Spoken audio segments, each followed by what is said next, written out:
I've got a lot here, probably way more than what we can get through. And so I'm just gonna, I was gonna do a bit of an introduction about what my hermeneutics are. Anybody know what the word hermeneutics means? Right, ears like nodding. I'm going, it's another one of those big words. Yeah. That I can't do. It's kind of just simply means this is how we read.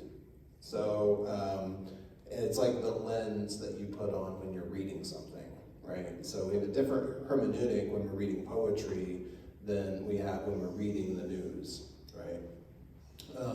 And there are different approaches to reading scripture as well. So I was going to do a bit about that and how I approach scripture, but I'll wait until next time to do that.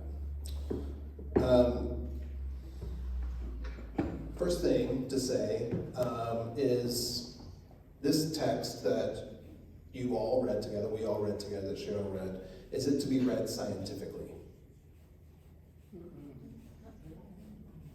Most of us would say no.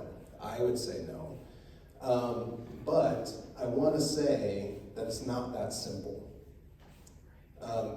We can't read it through our modern scientific lenses, because that's not the science that was available at the time that it was written. And of course, this passage was written, this poem, it's really a poem, was written over, who knows how long. And it was compiled by multiple cultures. So all around the ancient Near East, Mesopotamia, there were multiple creation stories that were floating around in different cultures. There's a lot of parallels from this one to other cultures, right? And so even the order of things was the same. And I sort of used to think that it was really just theological narrative. But in some of my own reading this past week or two, I found that there were scientists, just not the way that we think of scientists. And oftentimes their science was mixed in or entangled with their religious views. And we still have that today. If you go to, not far from where I grew up, you can go to a creation museum where it lays out all 6 days of creation. And of course, there's a feeling amongst that theological bent that it was like 6 24-hour periods. But, and so they don't have anything on dinosaurs, which is a real shame. But not that I've been there, but I have family who have, and they've told me all about it.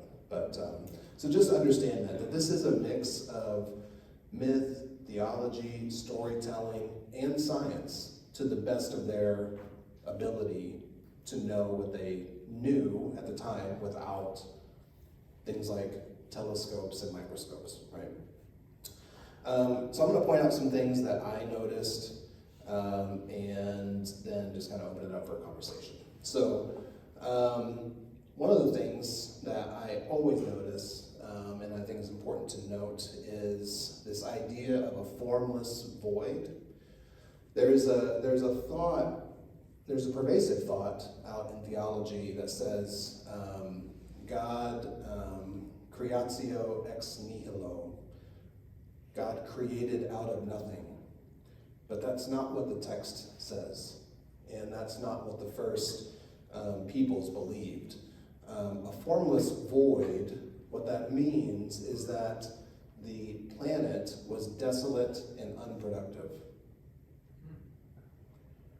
And it's interesting that now that we have the scientific knowledge, we know that there was a time where the planet was just that. It was desolate and it was unproductive, right? And then at some point, cells started to emerge, right, and things like this started to happen. But God did not create out of nothing. Okay, this wasn't just a blank canvas. And that was never really an early belief. The next thing that I think is helpful to notice is this idea of a wind. How does that translation say it again, Cheryl? A wind of God? think that's what it said. Some translations say mighty wind or strong winds hovered over this sort of formless void. It would be very, very early on. Oh, I'm on the wrong page.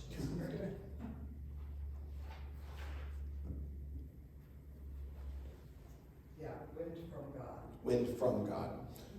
So that's a clue about how the science and the theology were entangled, right? So there's this idea that there was this wind that was hovering around the waters, whatever the waters were, but it was very clear to them that this wind was an intentional wind, right? And so the phrase in Hebrew is ruah, Elohim. Elohim is one of the names of God, one of the words for God. And so when you put those Hebrew words together in the clause that they're in, you get a sort of like purposeful wind, right? It's a meaningful wind. And so there's different, like I said, there's different ways to say that, and you'll find different Bibles that say it differently. But I think the important thing is that God is present in this space before really anything has been created. And then this lovely phrase. The first time we read it, many of us, I heard, said, and it was morning and it was evening, right? Because this is counterintuitive to us, is it not? Right? Our days, depending on how you think of it, we start our days multiple ways. Technically, we start our days just after the stroke of midnight, right? That's when the 24-hour period switches over to a new day. But most of us, practically speaking, we don't start our day at 12:01 a.m., correct? We start our day at sunrise, or when the alarm goes off, whatever arbitrary time we might pick that works for us for waking up, right? And so the Hebrew mindset was quite different. Their day, and we know this because of how Sabbath or Shabbat is celebrated. It begins in the evening. That's how they construct their understanding of when a new day kind of begins. And that's reflected in this, that now we are starting a new day at this particular time would be how that works. It's just a different way of keeping time, and I don't know all the ins and outs of that, but that's, I think, something important to notice. And then there's this word dome. Did you pick up on that? There was a dome in the sky. Where does that come from? So the words dome and expanse and firmament are words that are in the lexicon that we don't use. We don't think of them scientifically, but in their construction of how the world worked, how the planet worked, the ancient scientists didn't have the concept of infinite space that we do. They didn't know about galaxies, they didn't know about a universe, and so they were functioning kind of under what I would say, and this is probably a bad metaphor, that they were living in a grand house, similar to what they probably slept in at night and cooked in. And so their conception of the planet was that the thing that's up here, the sky, was solid. And if you think about it from their perspective, if you don't know the things that we know, you look at it and you're like, okay, that's just a big, solid canvas, right? Or a screen, right? Or something like that. And so they felt, they understood the sky as something solid, which meant that something had to hold it up. And so there were pillars somewhere out there that held up this great, huge dome that covered everything. That's how they conceived of the planet. And remember, they probably thought that it was flat, right? They didn't think that they were living on this ball. And so that makes sense then, that if you have this big solid thing up there, you have to have something to hold it up, right? And so that's where some of that language comes from. And then the last two things that I want to just kind of point out as interesting notes. Did you pick up on the language, let us make humankind in our image? You ever noticed that before? God is plural. In fact, the word Elohim, which is earlier connected to the word Ruach, is a plural construction of that word. So what do we do with that, right? Did they have an early understanding of the Holy Trinity like we do? No, that wasn't part of it. And in fact, if you read some translations, like the NIV, for example, I believe that one even says the Spirit of God hovered over the waters, right? They go ahead and they make that Trinitarian jump. I think that's not helpful to do because that's dismissive of Jewish theology, in my perspective. One of the ideas around this, like where did this let us make humankind in our image come from? And there maybe was this idea that there was some sort of heavenly council of divine beings. So as I was thinking about it, I was like, okay, so it's like an architectural firm, right? Who's working on a big project like this church, right? So you have one primary architect who signs off on everything, but that person has a team of people who's also working on things. Are any of you familiar with the Chinese artist, Ai Weiwei? This is how he works, right? He would turn this whole room into an art project. I was watching a video earlier today where he created something called the Sunflower Seed Project. And he and his team literally like hand mined rocks to create the porcelain needed to create millions of sunflower seeds that would be on the floor, like this deep, so that when you walk around it, it makes a particular sound. It's in this echo chamber. It's amazing. What the point of it, I have no idea. I didn't watch that far. But he has this team of artists that are working with him. And sometimes they'll come up with suggestions and he'll make adjustments, right? But he's definitely in charge, but he's part of this council that's helping create the artwork, right? And so I wonder if that's kind of how they constructed that mentally, to think about that, but that was more likely what was happening. I do like this idea that even in the earliest constructions of theology, that there was a sense that God was one, but was also plural and multiple. I think that instructs us as beings who are created in the image of this divine council, that we are in fact to be communal and connected. And if you think about it, how the earth itself operates, it operates based on interconnectedness. We're understanding that more and more now, how plants communicate with each other, mostly underground through mycelium, but also maybe sometimes above ground. The ways that animals communicate and are often communal creatures. And I think one of the reasons why we get ourselves in so much trouble in humanity is that we tend to try to do things by ourselves. The last thing is this day of rest. And I found this really interesting. I didn't know this before I was reading some of the commentaries. But it says when God finished creating, God rested. And of course, this then makes it into the Ten Commandments, right? And this is one of the primary things that we're supposed to do, is we're supposed to take a day off. Since God rested, we rest. But again, the Hebrew has some nuance to it that's not immediately obvious to us.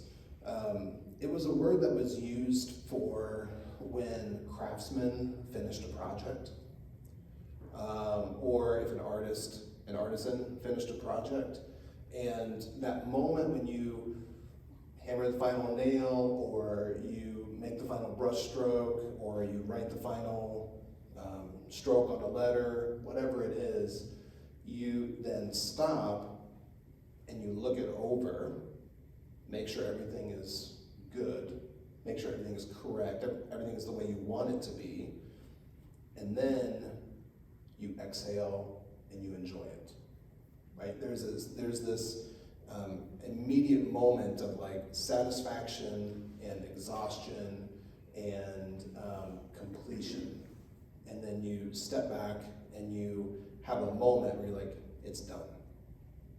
That's that moment, and it's an important moment to be aware of what we have done and to take joy and pleasure in it.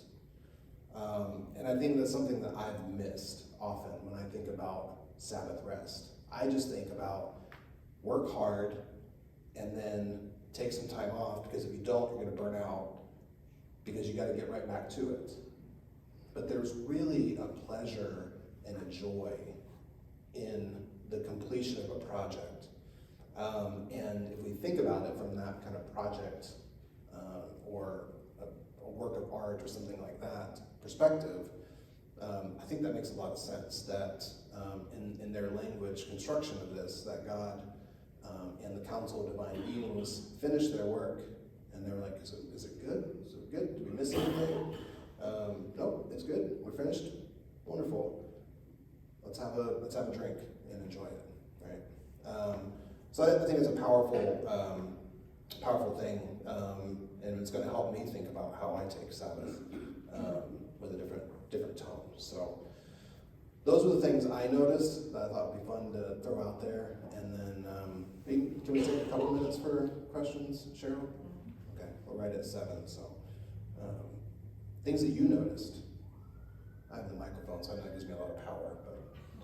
But Well, I hope I wasn't the only one who noticed it, but sometimes the biblical creation story really does mimic the real life, what we know to be scientific creation of the earth. yeah. It's funny how the birds are mentioned, right, kind of when they were starting to appear in fact on earth. Yeah. I don't know, that's one of the things I noticed. Yep. And in terms of evolution, who's last? Us, right? I mean, it's amazing how they knew this, and of course, it's pretty ignorant on our part. We're like, how did those people not know these things? They didn't have all the knowledge. It is pretty amazing, yeah. Especially that desolate, unproductive part as the first part of it. It's like, how did they understand that that's how the whole thing even got started? It's wild. Yeah. Russell, you had your hand up. I was just going to say the same thing. Okay. That it's always been amazing to me that as we have learned more and more, it still is mirroring the order Right. in which it is described in Genesis. And I didn't realize in other cultures as well. That's really fascinating too. That's really fascinating. The clearest one is a document, some tablets, stone tablets called the Enuma Elish, and it's Babylonian. And I mean, almost line for line. If you just take out the Jewish construction of God and their understanding of the gods, it's almost identical. Wow. So they were sharing information with one another. I mean, you can imagine this happens when they're trading with one another, traveling. How do you think this all started? Or they're sitting around the fires. How did you think this all got started? Where did we come from? As they're drawing pictures with sticks because they can't talk to each other. Yeah. Where they can't, they're not Right. like reading documents that they've written. Yeah. Any other questions? Bob, you're taking off my person. Oh my goodness. Got a big mess over here. What'd you do, Bob? Pull my purse off the chair. I sat and watched it. She's actually projecting. It's true. All right. It's really a fascinating story, and it does make you wonder. I'm sure some people could say, sounds like a fairy tale. But what what do fairy tales do? There's some part truth. They have some truth that they're trying to impart to us. Yes, that's Yeah. right. They always have a moral Yes, ending. yep. I got myself in trouble at, I was at St. Andrews in a sermon once. I just offhand mentioned the myth of creation. Oops. Yeah. And boy, did I hear about that afterwards.